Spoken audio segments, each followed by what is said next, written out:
প্রতারণা কত প্রকার এবং কি কি শুরু হয়ে গেছে সৌদি আরবে। ব্যবসা এখন লাভে লাভ। সৌদি আরবে আসা প্রত্যেকটা মানুষের একটা স্বপ্ন ইউরোপ কান্ট্রিতে যাবে। স্বপ্নের দেশ ইটালি, স্বপ্নের দেশ আমেরিকা, সেনজিন কান্ট্রিগুলোর মধ্যে যাওয়া তাদের খুব একটা ইচ্ছা। এই স্বপ্নটাকে পুঁজি করে বা এই স্বপ্নটাকে ভেঙে চুড়ে একজন প্রবাসীর কলিজা ছিঁড়ে খাওয়ার জন্য ব্যবসা প্রতিষ্ঠান খুলে বসছে বাঙালি, পাকিস্তানি, ইন্ডিয়ান, আরো আরবি কান্ট্রির কিছু লোক আছে। এই কয়েকটা লোকের সাথে আবার জড়িত আছে কিছু স্মার্ট শিক্ষিত লেভেলের চরিত্রহীন মহিলা। এদের ব্যবসা হচ্ছে আপনার কাছ থেকে পাসপোর্টটা জব্দ করবে, আপনি কোন দেশে যাইতে চাবেন ওই দেশের ব্যবস্থা তারা কইরা দিবে গ্যারান্টি সহ।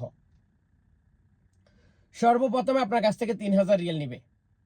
কত? 3000 সৌদি রিয়াল, বাংলার 1 লক্ষ টাকা নিয়ে আপনার কাছ থেকে 2 মাসের সময় নিবে, 3 মাসের সময় নিবে, 4 মাসের সময় নিবে, 5 মাসের সময় নিবে, 6 মাসের সময় নিবে।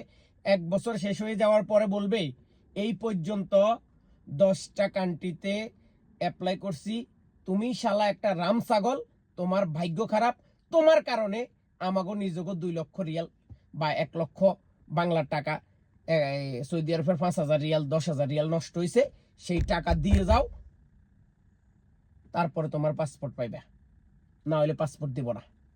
ঠিক এইভাবে এখন সৌদি আরবে শুরু হয়ে গেছে খেলা, শুরু থামবে না আর, কারণ ইনকাম।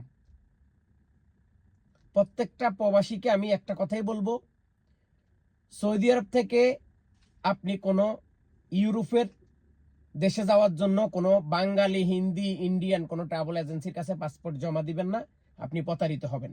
হ্যাঁ, হাতে গোনা 2-1 জন যাইতে পারে, তাদের হয়তো আল্লাহ কিসমত ভালো রাখছে, তাদের রাশি ভালো, কিন্তু এখন যেই হারে সবাই এইভাবে একটা খাঁচা তৈরি করে রাখছে, প্রতিদিন ইউরোপের ভিসা, ইটালির ভিসা, লন্ডনের ভিসা, জামাত ইসলামের ভিসা, বিএমপির ভিসা, চিটাগাংয়ের ভিসা, নোয়াখালীর ভিসা, এইভাবে কিন্তু বিজ্ঞাপন দেয় প্রত্যেকটা ট্রাভেল এজেন্সি। কি জন্য? আপনাকে এই ফাঁদে ফালানোর জন্য। সৌদি আরবে যাদের প্রফেশনাল ভালো আছে,